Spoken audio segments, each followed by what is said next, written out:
うん。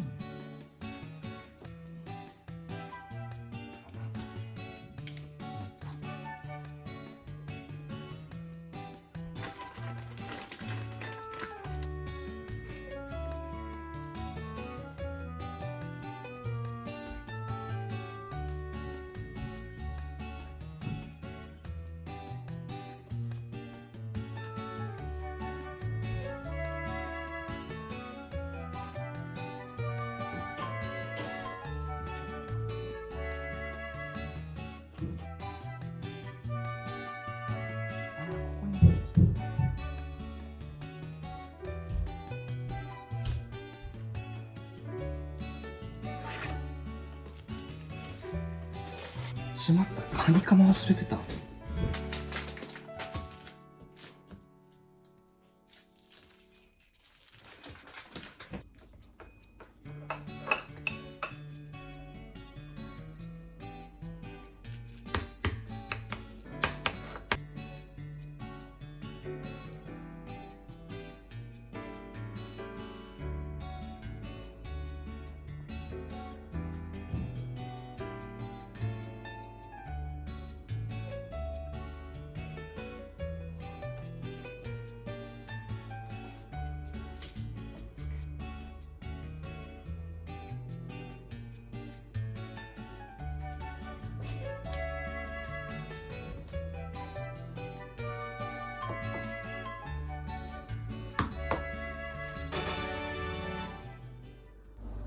はい、前回のつながったでしょうをお伝えいたします。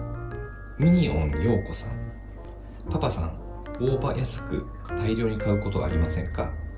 私は瓶に5ミリほど水を入れて茎の部分だけつけてビニール袋をかけて冷蔵庫へ。3日くらいしたら水を変える。続けてみたら1ヶ月持ちました。1ヶ月ってすごいですね。ちょっとね、私もね、大葉をたくさんね、いつも買いますのでね、たまにね、こうちょっと大量に買いすぎてダメにすることもね、ありますのでね、これぜひね、やってみたいと思います。ちょっとね、こういった瓶しか今ないのでね、これでいきますね。いつもはね、ちょっとこうジップロックに入れてるんですけどもね、ちょうど今使ってもあんまり残ってないんですけども、ちょっとこちらをね、使っていきたいと思います。はい、このぐらいですね。じゃあね、ちょっとこの大葉をね、入れてみたいと思います。この茎の部分だけね、多分葉のところが水に当たらない方がいいと思うんだよね。あれちょっとこれ、大きさが、あれちょっとちっちゃかったかな？はい、こういう感じでね、ちょっと茎の部分だけがね、水に当たるようにして保存していきたいと思います。で、ビニール袋に入れて、冷蔵庫にしまいます。上は閉じるのかな？